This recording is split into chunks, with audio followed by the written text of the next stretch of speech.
Okay, we're live. All right. All right, John, thanks a lot for joining me here today on the Hemp What You Heard podcast. This is our 12th episode. I'm very honored to have you from the Concordia area and going into your fifth hemp production season. There's not very many people that can say that in this country, maybe world, definitely the country though, and especially here in Kansas, it's a real elite group that you're a part of, and you have a lot of great experience. You've done grain and you've done fiber, and you have integrated hemp as part of a regenerative strategy on your overall farm. So I know that people will be interested in talking with you. I send a lot of prospective farmers ask, "Hey, John, do you mind if so and so gives you a call so you can share your experience?" So I'm hoping today, if we can put some of that out here, maybe farmers can watch you here. And not that you don't want to take a call with them, but this is just a recording that people can watch over time at their convenience and maybe get a little bit of a foundation by learning about you and about what you've learned and maybe take it from there. Our goal here is to be a resource to farmers and other people looking to integrate hemp maybe in their own industries, but primarily to farmers that are considering growing the crop. It is planting season, or it's seed purchasing season and field prep season right now, soon to be planting season. So thanks for joining us, John. Do you want to start off telling us about your experience with hemp and your family farm up near Concordia that you operate with your wife? Yes, thank you. Well, we have my wife inherited the farm and the land from her mother. It's been the family around 70 years. We were hoping that it was be a centennial farm, but we didn't quite make it. We're going to try to push it to a centennial farm ourselves, though. Um, we decided to use hemp as a rotational crop and a cover crop. Um, we had the farm rented out. We had the land rented for many years. When her mother passed away, she actually inherited it at that point. And I started going out to look at the land and see what was going on. Um, it had been worked for many years from a rental standpoint, which, from my opinion, it was being wasn't being cared for the way I would normally think people would care for their own land. They were Mhm. trying to maximize the profit. They weren't doing a lot of support for the land, and so my epiphany was feeling the dirt and the grit blowing off of the farm. I stand on one side of the farm when the wind was blowing, and I would feel dirt and sand.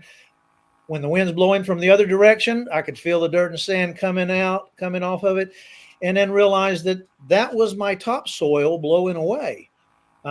They were harvesting everything off of the land. We were doing a rotation of soybeans, corn, milo, wheat, but mostly soybeans and milo, Mhm. I believe. Um, I kept trying to get involved, trying to find out what was going on with the land and how they were doing it, because my background is basically farming in a backyard garden and how potted plants in the house.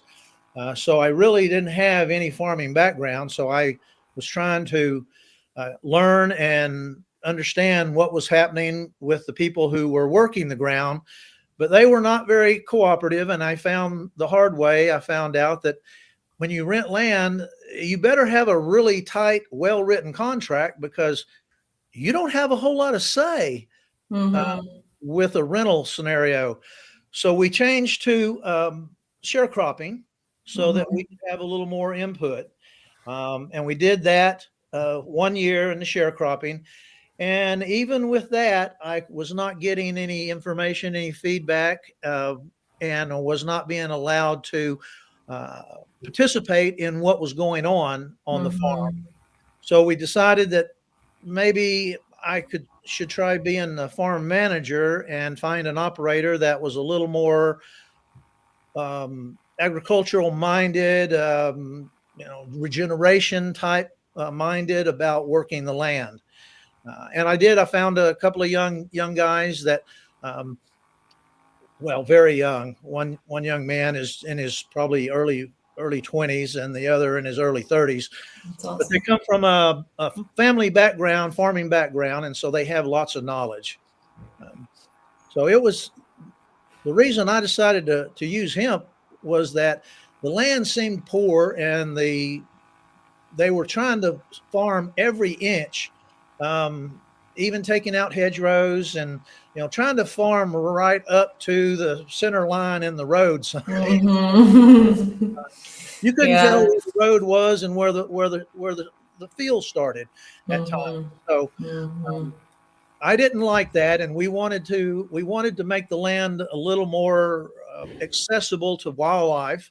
And Brenda decides that if we get to the point we could build a house, we'd love to live on the land. Mm-hmm. Right now, it's dry land farming, and we have no water at this point. Mm-hmm. But I figured if we don't start taking care of it, the land is not going to produce much of anything, and Mm-hmm. the crop production crop numbers were going down, and they just wanted to keep pumping in chemicals, and I didn't think that was the right thing to do. So Mm-hmm. we Yeah, pulled. can you say a little deeper on that topic? Because I know you have pollinators there. I know you graze with sheep and cattle. You have taken a lot of steps. You've used cover crops with hemp and with other traditional ag. This hemp is part of a overall strategy for land conservation long term for your family farm. Is there anything I'm leaving out or any of those topics that you want to dive in, or just how have you seen that return wildlife to your fields?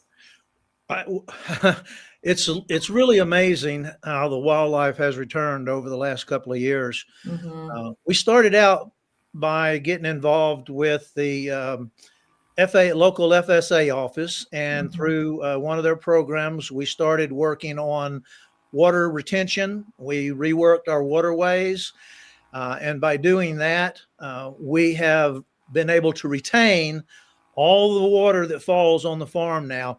We had gullies, we had washes, and we were losing most of the Mm-hmm. rain that fell.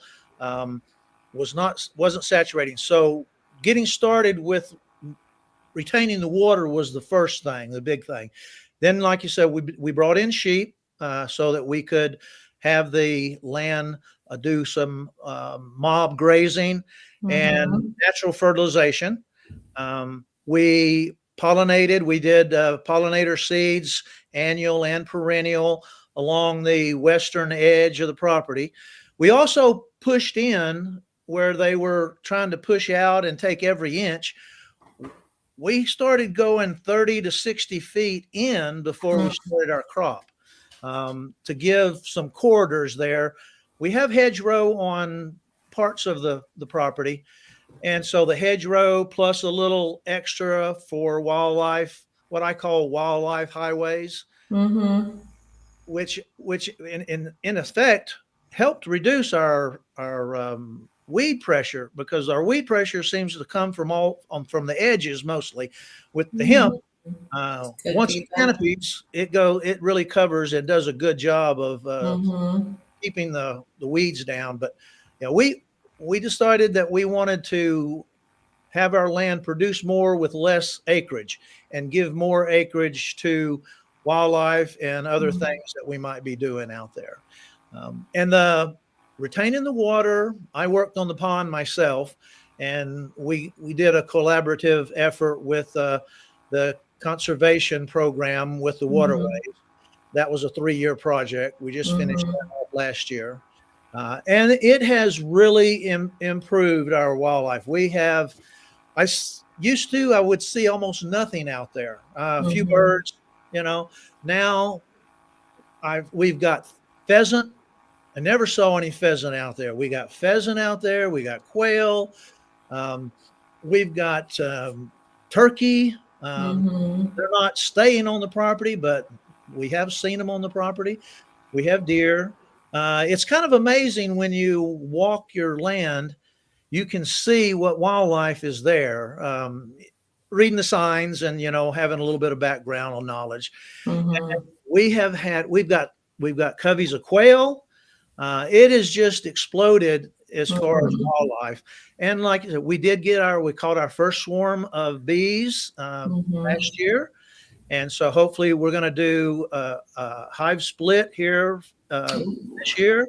Yeah. And maybe, we might catch another swarm. That, the bees, I believe, helps out with the pollination of all the crops. But the wildlife seems to love the hemp. It really draws the wildlife in. Yeah, the birds can be a little too friendly. They can start to take over your field. Yeah, and when you harvest and you just see them flushing out, they do love it, and that's why it makes a good feed for birds and chickens and other animals. It's high in so many proteins, fiber, iron, copper. I mean, all the essential amino acids. Is just a superfood. So definitely the wildlife love it. And I think you were starting to kind of allude to your planting practices. Sorry, that made a weird noise if I made a funny face.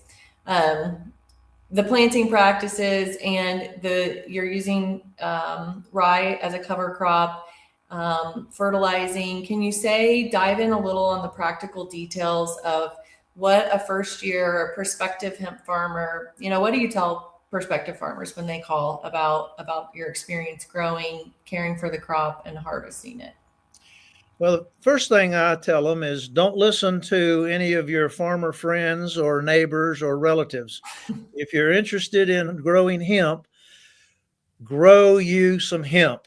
I do advise to start with, depending on how much land you have, start with a small acreage. Don't do too much at one time. Learn as much as you can about the plant itself. Find good seed, and then follow the directions that you get with the seed. We kind of deviated from some of those directions the first couple of years because I was very intent on not putting any chemicals down on the land at all. So we didn't fertilize. We didn't do anything except put the seed in the ground the first year. Of course, the first year was only fiber. We only did fiber the first year. Yep. But the main thing I think is just decide on how many acres that you want to utilize, depending on your equipment, whether you're going to be harvesting by hand or if you have equipment to harvest. My plan was to use the equipment that my row crop operator already had, not having to go out and buy equipment, either new or old. I'm 7. I'll be 72 in April, and my wife is really frowning on me, spending $100,000 for a piece of equipment. So I got a small tractor and some old equipment, and my operator has. We use the same equipment that he uses for Milo and to do the harvest with. So basically, get you some seed, get you licensed, and grow some hemp, whether it's a 10 by 10 space or it's 10 acres. I started with 20. We did 22 acres the first year, and we've expanded. We did 30 acres last year. We are going to cut back to 20 this year because we got some other projects that we want to get involved there in the same area. Yeah. But just go grow some hemp. The license is not expensive anymore. Yes. It's USDA license, not a Kansas. And $1,200 for licensing fees is not there. Thank goodness. Yeah, it's getting licensed is very easy and inexpensive now. Yeah. So just go grow you some hemp. And the license lasts 3 years. So this year you didn't have to go through that process. I don't have which is the first time in all these years. But now you won't have to do it next year either. And then after that, who knows, maybe we won't have this licensing requirement. Or even if we do, I think hopefully by that time we might have gone to where they can just come out and look at your crop and you don't have the exact sampling with the 30-day window, because that is still problematic. I remember last year, we had that 30-day window. We had some weather coming in, using the same equipment, just like you said, as is being used in other crops. So your farm operator is weighing when is he cutting his soybeans, and you're gonna, probably get slotted in where it works best for them. You're not going to take precedent over the soybean crop. So being able to utilize that equipment and harvest in a time window that is fairly arbitrary, that's something I do hope will go away. But for sure, the licensing is getting better. So just like John said, if you have heard the horror stories and you can't harvest it, and it's super expensive to get a license and there's no market for it, all those things probably were true at one point, but we're chipping away at them. And many of them, the license fee is gone. The license now lasts 3 years. You get it with the USDA. Their website is, you can do it. And we can help you. If you have any trouble, we'll walk you through it. But not having the fee is getting there, and the markets are coming together, especially on the grain side for us. Kansas, as you know, has other processors focused on fiber, and you've worked with South Bend, had great experiences there. And so farmers have options of actually which do they want to grow fiber? Do they want to grow grain? And who do they want to work with as their processor, as their buyer?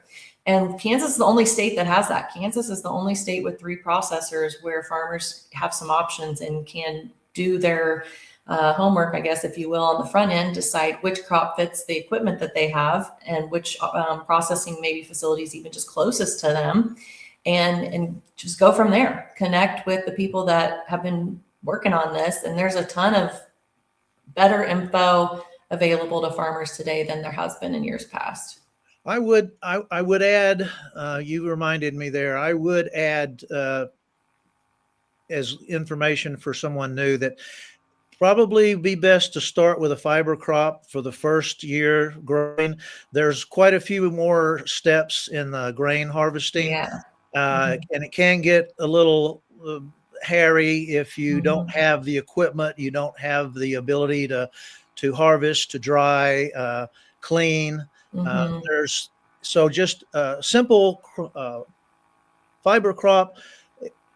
Basically, like one guy said, you throw the seeds on the ground and then you just wait for it to grow. Not quite that easy, not quite that simple, but basically we have feral hemp growing everywhere out here where the seeds just fall on the ground from the feral hemp, and it grows quite well. So, get started. Grow some hemp. One of the things you don't want to do, and I noticed one year we went a little too deep in planting. Yeah. You don't want to chase the moisture, is the comment that I kept getting from people that, don't plant too deep. Don't chase the moisture. Let the moisture come to you. Hemp doesn't need a lot of moisture to germinate. It does need some, but doesn't need, and it doesn't like to be wet. Doesn't like to sit in damp soil for sure. Yeah, it's such a dance. It's a fun crop to grow. Oh. It grows so fast. It's amazing, from germination to seedlings that are a couple inches, and then all of a sudden it's 3 feet, it's 4 feet, it's 8 feet, it's 10 feet, and 15 feet tall. It's beautiful. I think you said on the phone the other day, just, walking out in a hemp field, once you do that, it's just, I don't know, something clicks. Well, you've got the birds, you got the insects, it's got, the aroma. Some people think that hemp stinks. I think that they have gotten that from the burning of cannabis. Hemp has an odor of its own, which is completely different from what it smells like when people are smoking it. I do find it is very calming. I've talked to many people that have the same, that have grown it, have the same thing. It does have some kind of, whether it's the aroma or whether it's the pheromones out there, but my wife worries about when I'm going to come home. When I go to the farm, she never expects me home before dark. It's just, I just get out there and it's nice to look, and it's a very tough plant. It wants to survive. We hit hail, we get high winds. it gets bent over, it gets broken. As long as it is still hanging on there, it is going to continue to try to grow. So Yeah. it's a very tough plant to kill. There are a couple of ways to do it. We won't talk about those right at the moment. We want everybody to try growing. Yeah. Oh, well, I thank you, John. You're a great ambassador. And there's so many farmers that are, I mean, it's a tough time right now to be a farmer. And we've got to look at all the options and trim down expenses everywhere we can and look for opportunities to grow something that's sustainable, grow something maybe with an emerging market. But at the same time, there's not a lot of room for risk, and so we just want farmers to connect with experienced producers like yourself to reduce any risk and to feel connected to people with some success in this space. And they're out there, folks. So if that's you and you want to talk with John, he's always open to those conversations. Just reach out to Midwest Hemp Technology. And generally, I would give him a call or a text, let him know a little bit about you so that when you ring him, he's got some context. And then happy to talk to prospective growers. I know it's getting, we're going to be planting here within about a month or so, maybe 5 weeks. So I think most decisions have been made for this year, and we're excited about the group of growers that we're going to be working with. But if you're kind of just thinking about it, you might plan to come to a summer field day this year and get out there in that field, just like we were talking about, and experience it for yourself and talk to people who have experience growing it. And just, see how it can integrate. Hemp is a rotation. It's not going to be, you're not going to cover every inch of your farm forever in hemp, but you might rotate it in every few years and place the soybeans. And it just has a lot of potential to remediate ground, to use less water, to require less chemicals, and to restore a lot of wildlife on your fields. So I'm sorry, I had to break in here. I needed a break. I did not. I started out with the idea to move my hemp across the farm, 20 acres at a time, and I'm still working on that as a conditioner for the land, because we had a lot of hard pan up here, and we're doing no-till. Everything is no-till now on our place. And so the hemp is breaking that hard pan and allowing the moisture to get down into the soil, and leaving the stubble and leaving some product on the ground helps to hold that moisture. But yeah, moving the hemp is definitely treating the ground and sucking out a lot of the metals that has been accumulating over the years, and allowing the moisture to go deep down into the ground. So as a cover crop, I think it is unbeatable. And what I did the first year was let everything grow out and seed out. And then when we harvest, all that seed went into the ground, and we had a cover crop starting in, that seed started germinating and gave us a little bit of a cover crop. And the sheep love the young hemp. We ran the sheep through the hemp fields the past 2 years. The older stuff they don't eat so much, but the young stuff they definitely like. And it's good for them. It's really good. So we're gonna have some numbers. We're gonna have some information about the sheep and the cows and the hemp, here in the next year or so. Yeah, it's a high protein, just grain. So and I'm starting to see it already popping up here, at the facility, even not planted, but it'll survive. We're going to get a cold snap next week, and the hemp will be okay because it's already kind of taken root out there, and it's pretty hardy. But even if that seed that fell last year, so what you're saying is those seeds from last year are creating a cover crop that you're grazing your sheep on. And what a beautiful system. Oh yeah. I mean, we did rye, but the hemp also, it competed with the rye a little bit, but it came up in the rye. And the cows now, we brought the cows in about 2-3 weeks ago, and they didn't even go to the Milo. They went straight into the hemp field, and they haven't left the hemp yet. They're loving the rye and the hemp that is out there.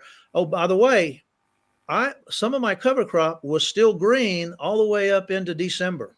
Yeah. So it is hardy. It will Hmm. stay on the ground. It will stay growing until we have a really, really hard frost, hard Hmm. freeze. Hmm.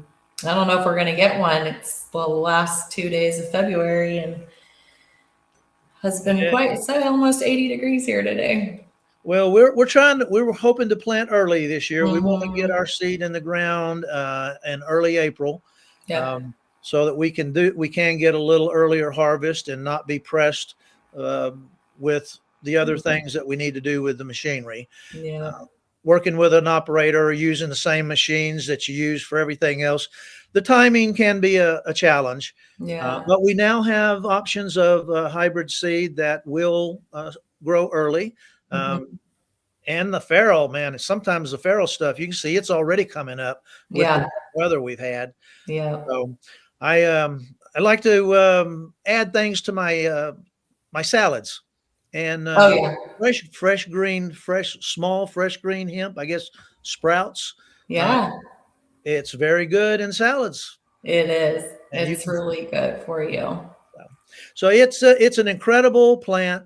Mm. Does a lot of things. I'm still learning about what it can do, and the things it's done in the past is, if we could ever get back to where we are using hemp oil for our motors and it's in our cars and we're using it for construction, um, I think we're going to be a lot better off.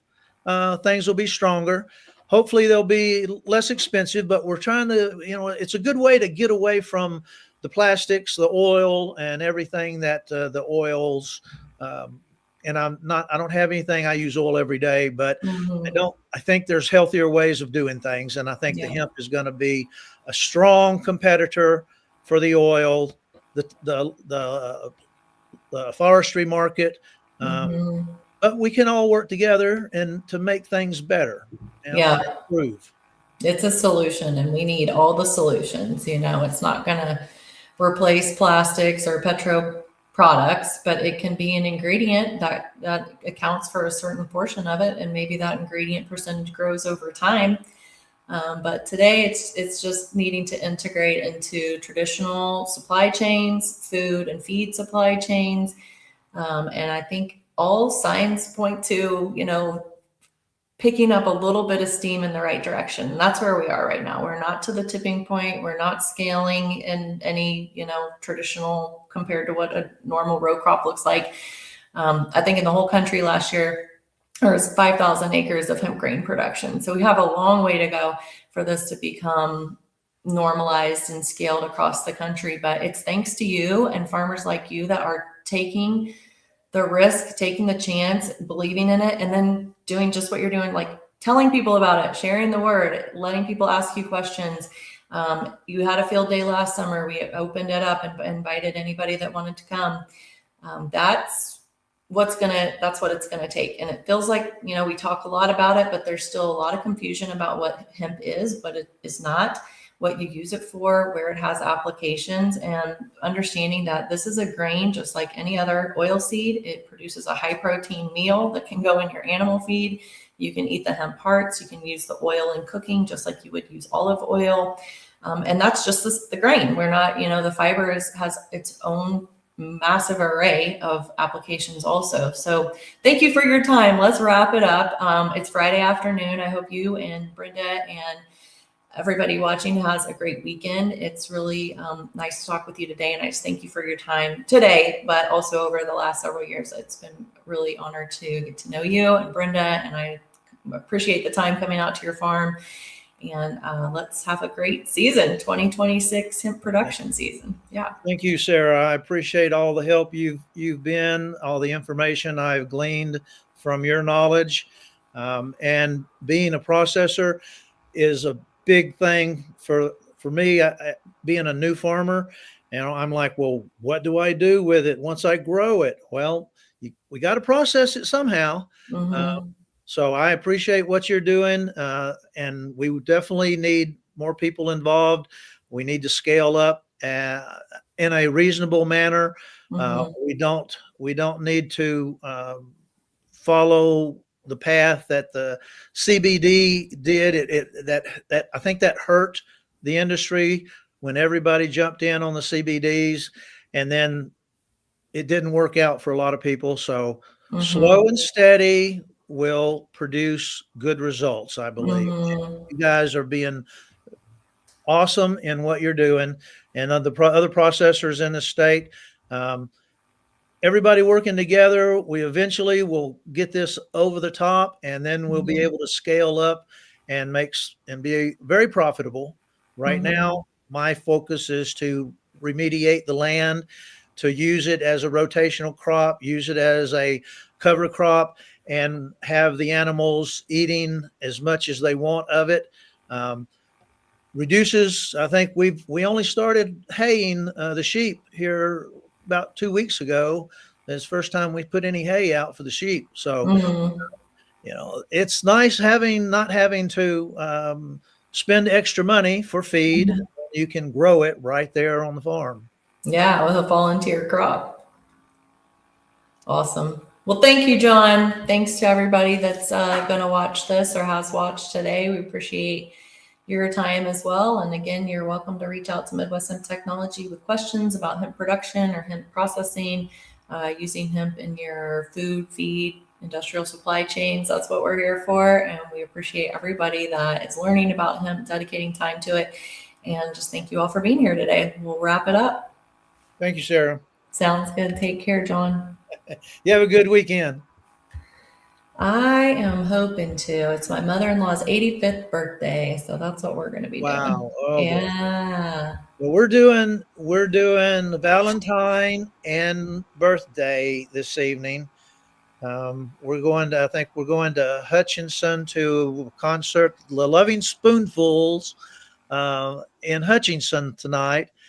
So I'm killing two birds with one stone here. We're doing. I thought you looked dressed up like you're ready to go to the That's awesome.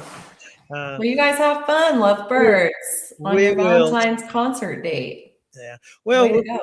we need to get together and do something fun and get a lot of get other people, invite other people. The synergy that comes from a group is quite different than what you can just generate with one or two people. Mm-hmm. Getting people together, I think, is a good way to encourage and share ideas, and just so you don't feel like you're a lone ranger out there. That Tonto may not be right here, but he's coming. And so we've all got a Tonto somewhere in our lives that we lean on a little bit, and the group. I think the group dynamics is a big deal. That's the reason I've told you, if you're going somewhere, you got something happening, things are going on, let me know about it. And, I would love to be involved in as many things as possible. I appreciate it.